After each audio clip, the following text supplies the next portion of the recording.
Good morning, first grade. It's Friday, April 24th, 2020.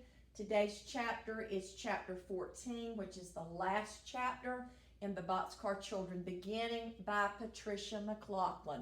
Let's start off with a happy Friday. Happy Friday. I hope you're as excited about our happy Friday as I am. Please do that little happy Friday so I can hear you from home.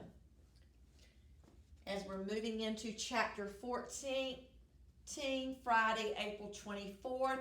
Remember, Miss Thompson is doing all of our behind the scenes, helping out to get our videos so that you're able to watch them at home. Boxcar, and more boxcar. Just show me the boxcar. Our last day of a farm visit. You should have this one just about memorized by Betsy Franco. My class went to a farm one day. We touched the soft brown cow. We saw where all the milk came from. I understand it now. We stroked a chicken's feathers and we touched a muddy pig. Her hairs were like a bristly brush. Her eyes weren't very big. We watched the ghosts butt heads and put their hooves up on the wall. A little baby lamb was with her mama in a stall. We ate some carrots from the ground, a fresh and healthy snack. That farm was really neat. I hope my class and I go back.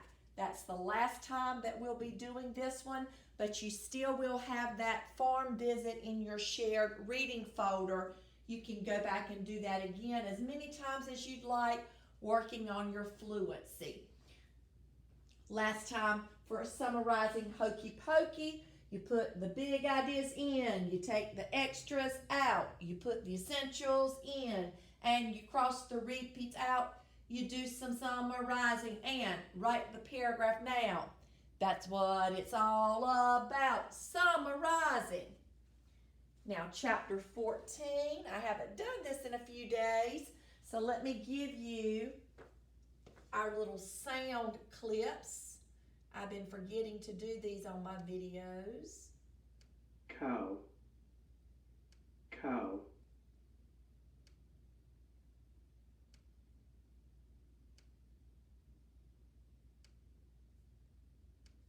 Okay, that one doesn't want to work.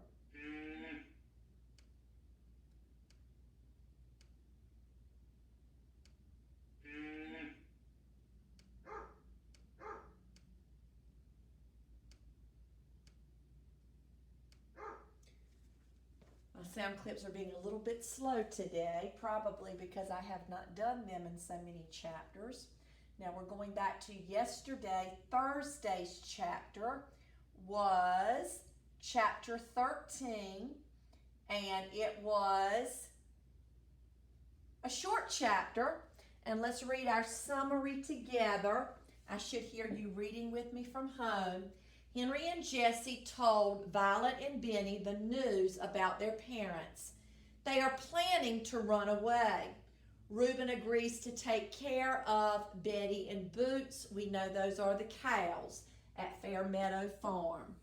AT-13, another good title my class came up with last year, was Betty and Boots. Key ideas are short today because chapter 13 was a short chapter. In bullet 1, Henry and Jessie told Violet and Benny they were leaving to go on a journey so they could all be together. Remember earlier in the book, it talked about life is a journey. We are travelers. That was a beautiful lesson in life. And now Henry and Jessie, Violet and Benny are finding out that that's really true because they're getting ready to set off on a new journey. And they're going to be traveling. Bullet 2, the kids would be travelers experiencing a new adventure. Bullet 3, this is very important for our cows. Henry went to see Reuben. Reuben said he would take care of Betty and Boots. If they're going to be traveling, if they're going to be leaving, it would be too difficult for them to try to take Betty and Boots with them. Reuben, bullet 4, Reuben agreed not to ask any questions. Remember, Henry said, Reuben, I don't want to lie to you. So Reuben just didn't ask any questions.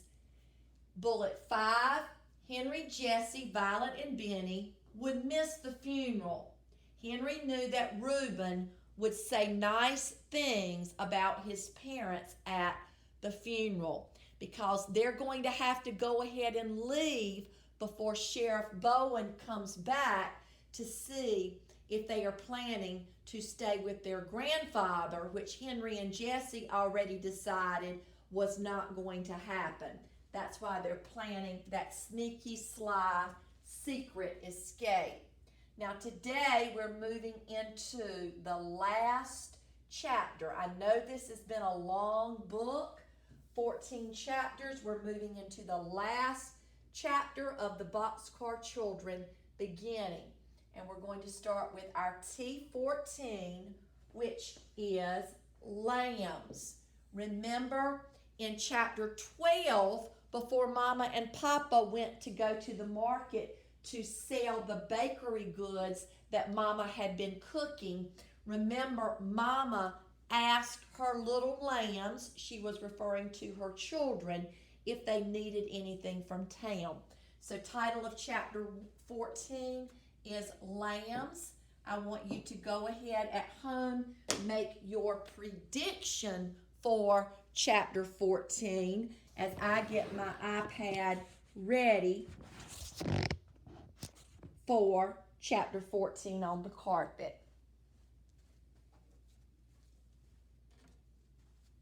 And here we go, chapter 14.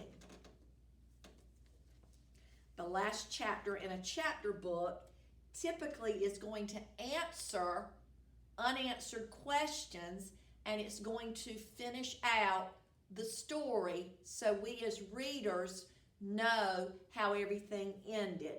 So chapter 14, Lambs. Henry and Jesse hadn't thought about dinner, but Belle had. She brought a stew and put it on the stove and heated it for them. She set the table without saying anything. Belle didn't talk very much. Lots of times when we have something sad that happens in our family, lots of times you'll have neighbors or people that you know that will do nice things while you're going through hard times. And Henry, Jesse, Violet, and Benny right now are definitely experiencing hard times. Thank you, Belle, said Henry. She looked at him. She took some money from her pocket and handed it to him. From Reuben. He owed your father, she said. Now remember earlier in the book, it talked about Reuben owing Papa some money from the hay crop. And I'm inferring as a reader that this is that money that Reuben owed Papa from the hay crop. Thank you, said Henry. You'll be fine, she said. Yes, said Henry. We will. Belle started to cry then. Benny put his arms around Belle's waist. Don't cry, Belle, he said, which made her cry more. I'll draw you a picture, and we'll come back. Sometimes when you're very emotional, when you're crying because you're very sad, I think that maybe Belle feels like this may be the last time that she's going to see her neighbors. But Benny says, it's okay.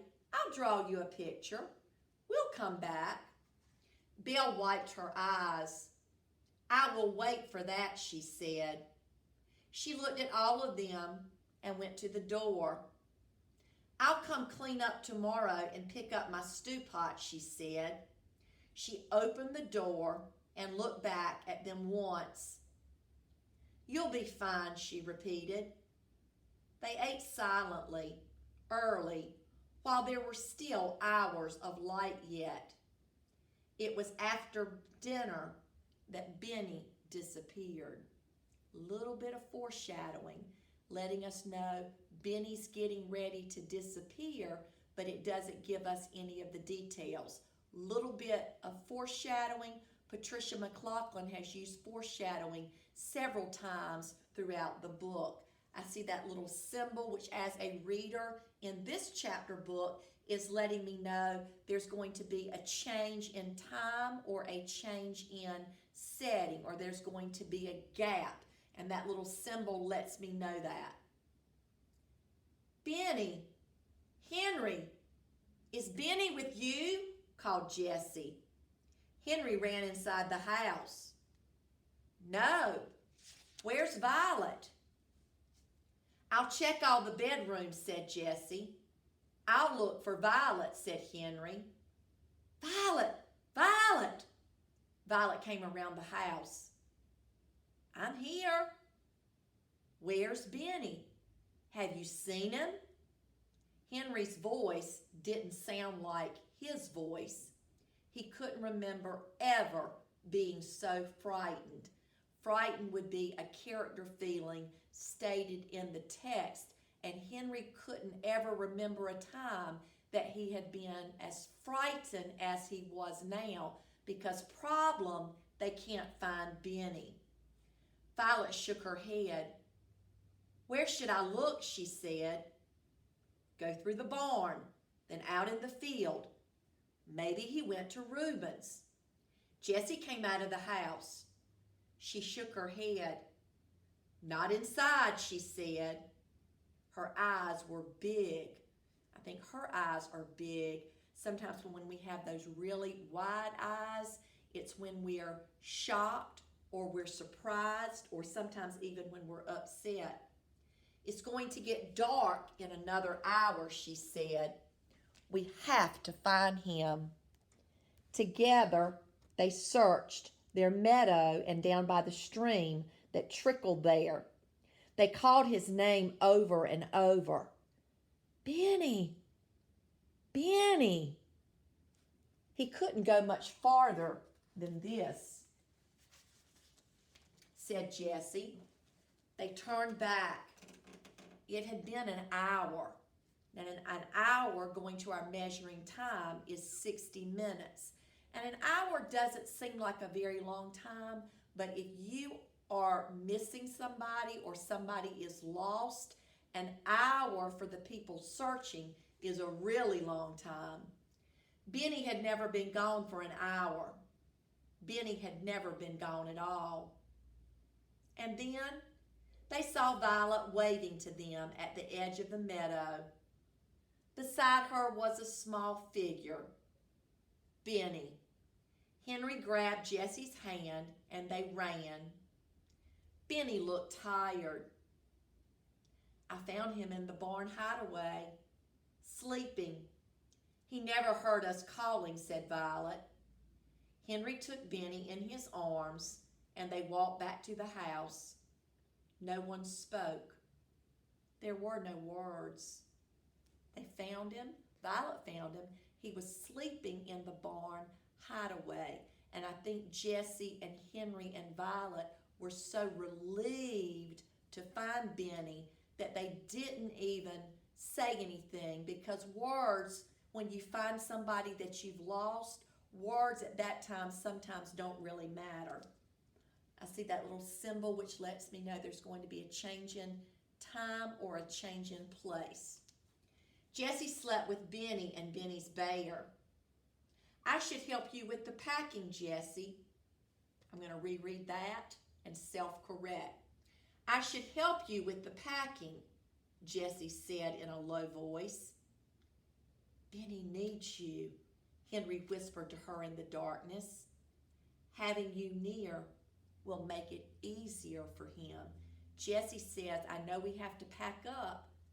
Henry, I should help you, but Henry says, no, Jessie, you stay with Benny. Having us all together will make it easier for him, said Jessie. For all of us, she added. We can't lose Benny again. Remember, Mama called us lambs before she left, said Violet from the other bed.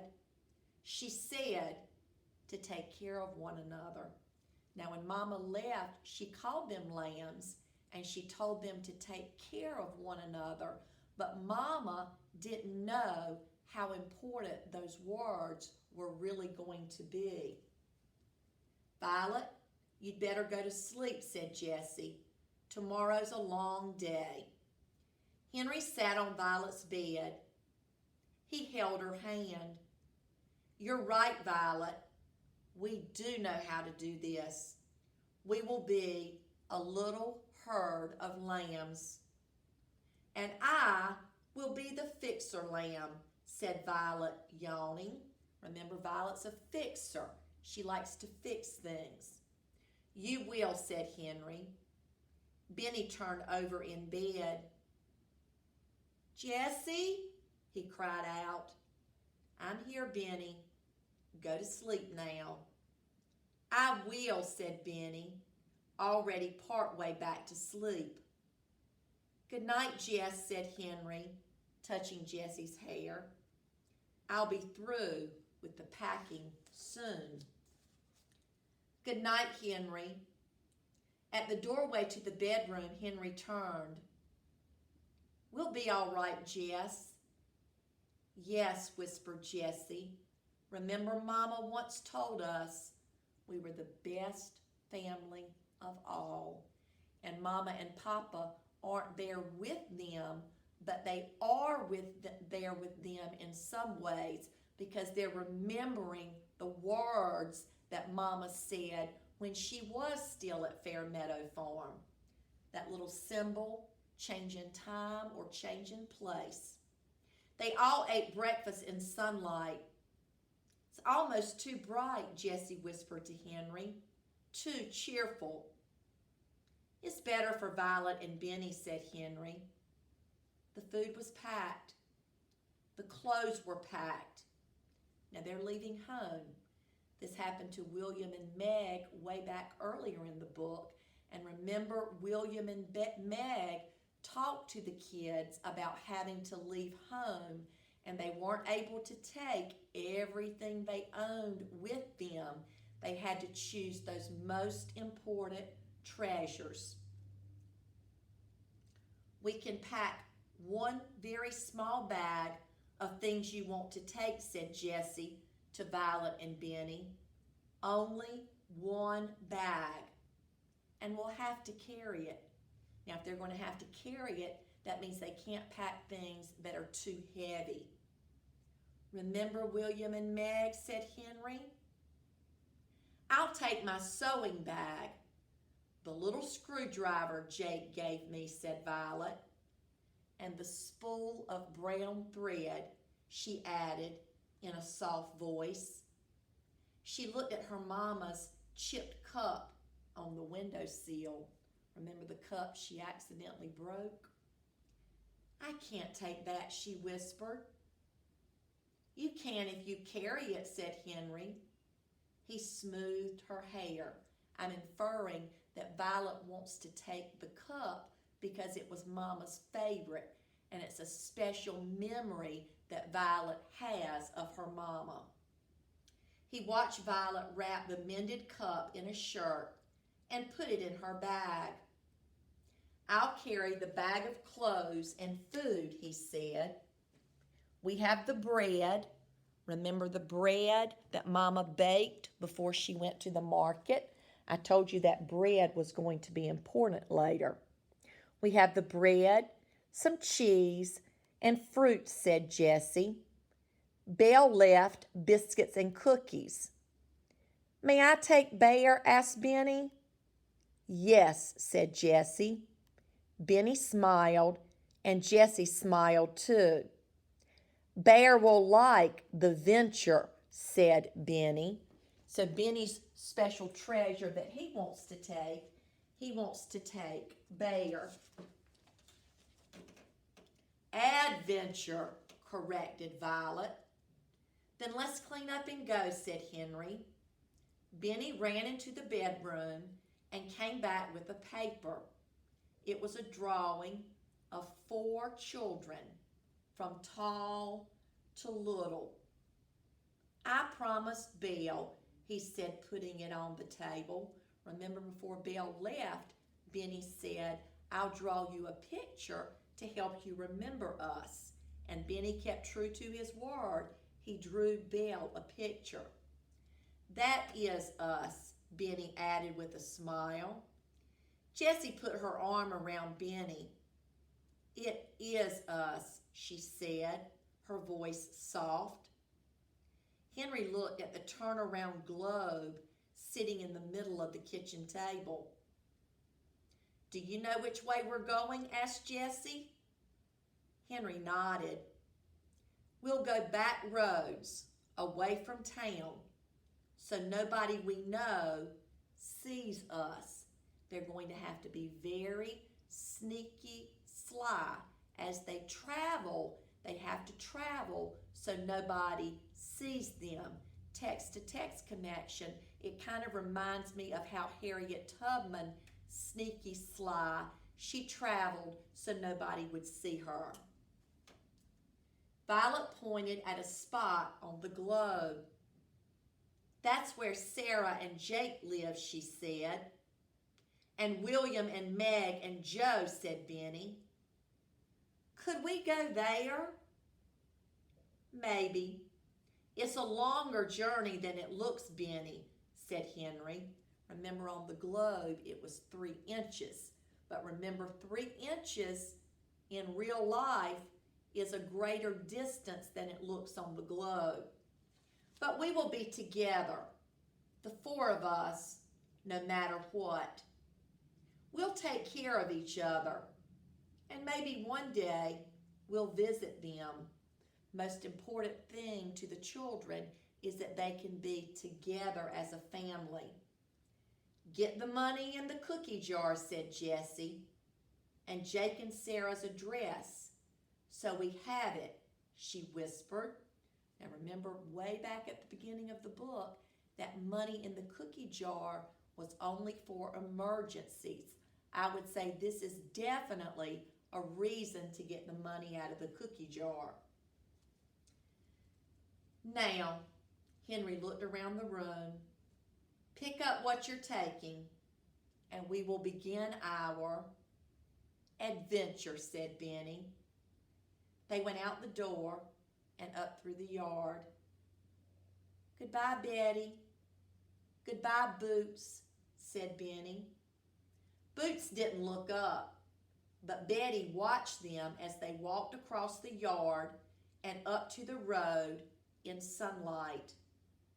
They walked past the sign that said Fairmeadow Farm and down the road, Henry and Jessie in front, Violet and Benny behind them. 4 lambs. They walked quietly until soon the Alden farm was out of sight. After a while, they passed houses and meadows and streams they had never seen before. When Jessie looked back, she saw that Violet and Benny were holding hands. Jessie looked sideways at Henry. Then she reached out and took Henry's hand to let him know in her own quiet way that it was all right, that tears came down his face. Henry squeezed her hand. The 4 lambs were on their way to a new adventure, on their way to a new life. And that's how the Boxcar Children beginning ends. And I always love the way it feels when I finish the last chapter in a chapter book. Now let's go right into our summary of chapter 14, our most important things from the chapter. And our summary for chapter 14 looks like this, and it is our S14.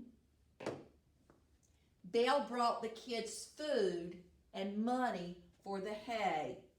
Benny was missing. Violet found him in the barn hideaway. As they prepared to leave, they realized they will be lambs, just like Mama said. And they were the best family of all, just like Mama said. The 4 lambs packed their most important things and were on their way to a new adventure. And AT 14, another title for chapter 14 that my class came up with last year, is A New Life. Now we today, because this is the last chapter in the book, we are going to go ahead and go over our key ideas for chapter 14. So I need you to read with me from home as I'm reading to you from the smart board.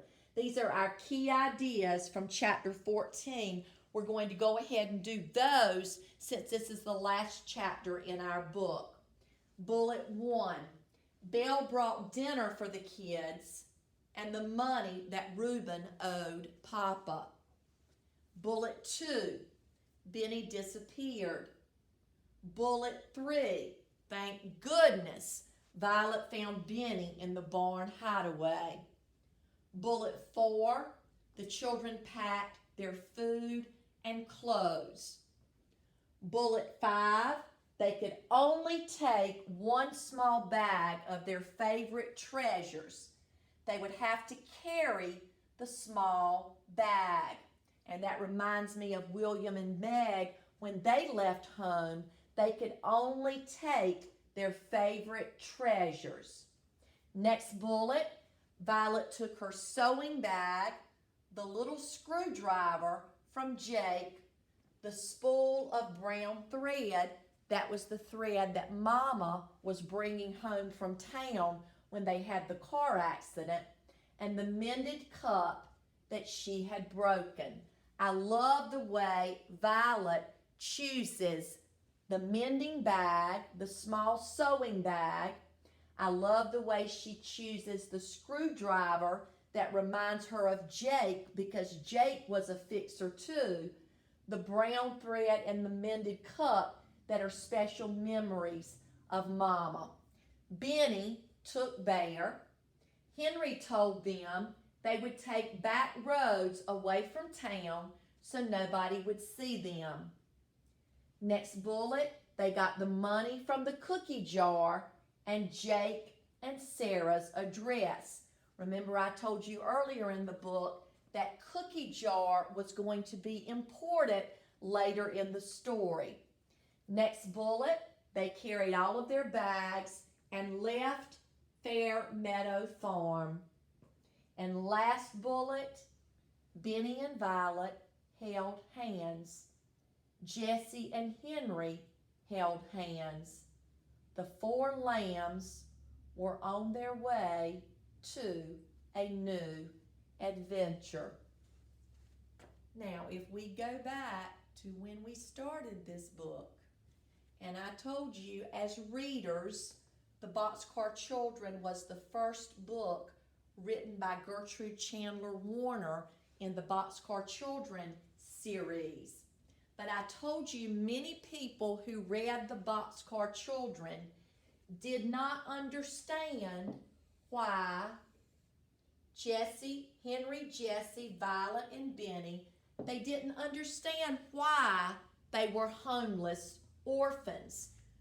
Didn't understand why they had no parents and no place to call home. Didn't understand why they would find an old boxcar in the woods and turn it into a home. Now, because we read the prequel, which was not published until 2012, we understand why Henry, Jesse, Violet, and Benny were homeless orphans, because the prequel showed us as readers how everything got started. So that's going to be a good stopping point for today. Now I know, or I haven't told you this, there is an AR test for the Boxcar children beginning. Typically in class, what we would do is I would do a big review of the whole book, because remember, we've been working on this for 14 school days because there were 14 chapters. Typically we would do a big review, and then I would tell you to get an iPad and go ahead and take your AR test. But since we're not together in the classroom and I don't want your lesson to go on too long today, we're going to stop here. So do not take an AR test today. Before we take our AR test, we're going to do a big review of the whole book. I'm going to give you to red today on my Happy Friday. 2 red marbles for my bucket for being extra good listeners. And I'm going to give you 2 pops for being extra good listeners. And when we come back together, we will be reviewing the whole book. And when we come back together on Monday, that's going to be one of your Monday jobs, to take your AR test. If you try to take your AR test before our big review, there's a chance that you may not remember some of the little details that we talked about earlier in the book. So this is a good stopping point for today. I hope you have a happy Friday. Happy Friday.